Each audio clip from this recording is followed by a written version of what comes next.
चार बांस 24 गज, अंगुल अष्ट प्रमाण, ताऊ पर सुल्तान है, मत चूके चौहान, मत चूके चौहान। देखिए दोस्तों, अब आप ये सोच रहे होंगे कि सीपी सर फिजिक्स पढ़ाते पढ़ाते ये आज इतिहास कैसे पढ़ाने लग गए, ये हिंदी कैसे पढ़ाने लग गए, ये दोहे कैसे गाने लग गए। अरे दोस्तों सुन लो, देखिए क्या है इसका मकसद है।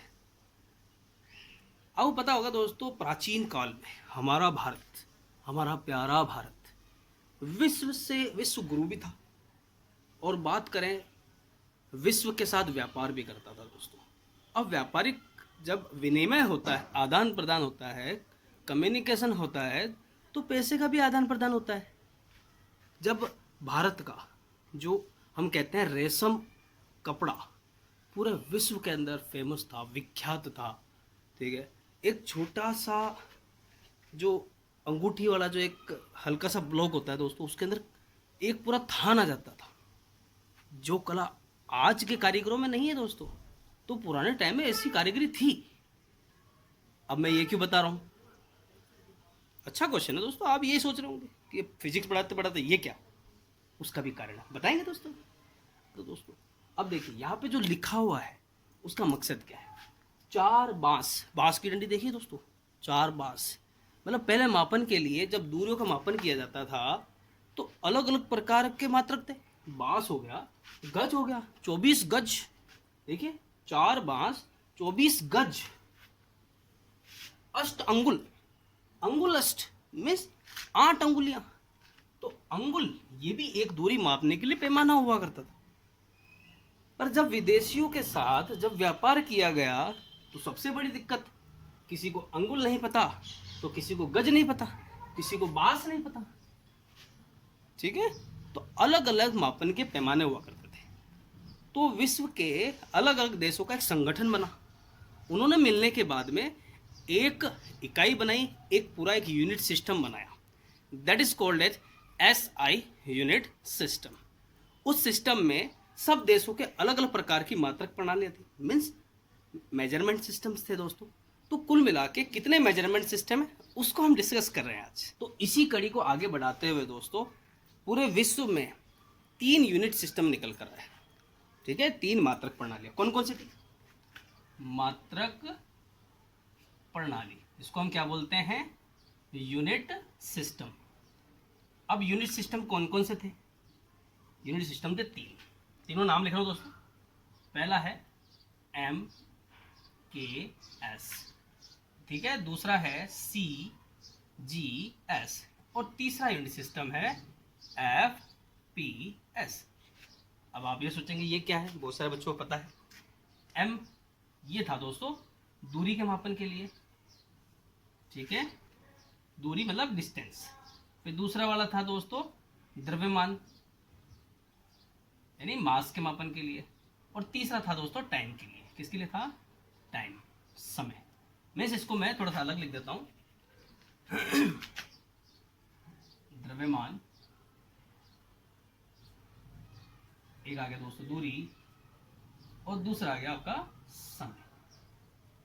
ये 3 के हिसाब से यूनिट सिस्टम बना। मीन्स सबसे पहले क्या है? डिस्टेंस है, फिर क्या है? मास है, फिर तीसरे पे क्या है दोस्तों? टाइम है। मीन्स फर्स्ट वाला क्या होगा? डिस्टेंस यानी दूरी को बता रहा होगा, सेकंड वाला द्रव्यमान यानी मास को, और तीसरा वाला किसको बता रहा होगा? समय को। यहाँ पे M से इंडिकेट करता है दोस्तों मीटर को। किसको इंडिकेट करता है? मीटर। और K करता है kg यानी किलोग्राम, और S करता है दोस्तों सेकंड को, ठीक है। यहाँ पे C इंडिकेट करता है सेंटीमीटर को, G करता है दोस्तों ग्राम को, और S जो करता है वो इंडिकेट करता है सेकंड को। और तीसरा जो यूनिट सिस्टम है वो है FPS। अब FPS में था दोस्तों फुट, ठीक है। P इंडिकेट करता है पाउंड को, और S करता है सेकंड को। में समय के मापन के लिए तीनों मात्रक प्रणाली यानी तीनों यूनिट सिस्टम में सेकंड का इस्तेमाल किया जाता है। डिस्टेंस के लिए MKS में मीटर को, CGS में सेंटीमीटर, और FPS के अंदर फुट।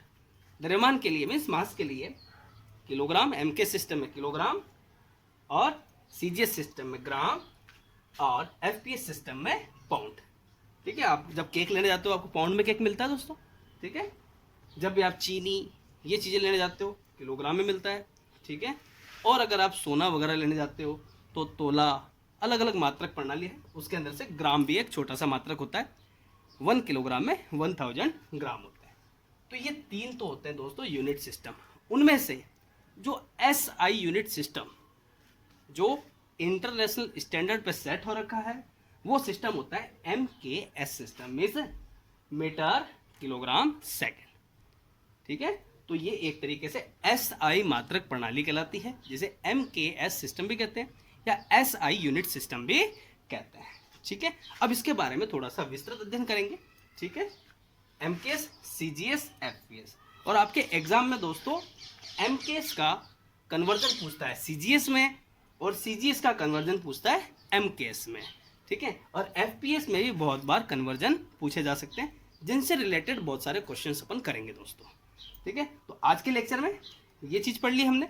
अब हम बात करेंगे फंडामेंटल यूनिट्स की, ठीक है, जो ऐसा यूनिट सिस्टम का आधार होती है, बेस होती है दोस्तों, ठीक है। मैं इसको इरेज करता हूँ। मात्रक प्रणाली 3 होती है, तीनों के बारे में अपन ने एक हल्का सा ओवरव्यू कर लिया दोस्तों। और ये बहुत है आपके लिए CGS, FPS और FPS, जो कि 11th क्लास के टॉपिक्स हैं, ठीक है। बिना इसके फिजिक्स संभव ही नहीं है दोस्तों। आज इतने यूनिट कन्वर्जन्स होते हैं, उन सबको करने के लिए इन सबकी बहुत ज़रूरत पड़ती है। These all are fundamental units. हम कह सकते हैं कि किसी बिल्डिंग को बनाने के लिए ईंट की रिक्वायरमेंट होती है, ऐसे ही फिजिक्स की जो फिजिकल क्वांटिटीज़ हैं, जो आपके भौतिक राशियाँ हैं, उनको समझने के लिए मात्रक प्रणाली, मात्रक, उनका कन्वर्जन, ये समझना बहुत ज़रूरी है। तो दोस्तों अगले लेक्चर में हम बात करेंगे फंडामेंटल फिजिकल क्वांटिटीज, मीन्स मूल भौतिक राशियाँ, ठीक है। तो उससे पहले एक चीज़ समझ लीजिए आप, भौतिक राशियाँ क्या होती है, मीन्स फिजिकल क्वांटिटीज क्या होती है। The quantities which we can measure, जिन्हें हम माप सकते हैं। जैसे मैंने ये कहा कि आप सोते सोते कितना दूर जा सकते हो, आपका मन कितना दूर जा सकता है, क्या आप उसको मेजर कर सकते हो? आप कितने दूर तक के ड्रीम देख सकते हो? अरे भैया कोई ऐश्वर्या राय का ड्रीम देख लेता है, कोई पड़ोस वाली का देखता है, तो यहाँ भी सेटलमेंट तो है नहीं ना, ठीक है। तो सबके ड्रीम अलग अलग, उसको कोई नहीं माप सकता। तो ये फिजिकल क्वांटिटी हुई क्या? नहीं हुई दोस्तों। जिनका मेजरमेंट किया जा सकता है, जिन्हें हम माप सकते हैं, that is called as physical quantities, okay. तो हम फंडामेंटल फिजिकल क्वांटिटीज के बारे में कल पढ़ेंगे दोस्तों। वीडियो को लाइक कीजिए, चैनल सब्सक्राइब कीजिए और दोस्तों इसको शेयर कीजिए। Thank you so much.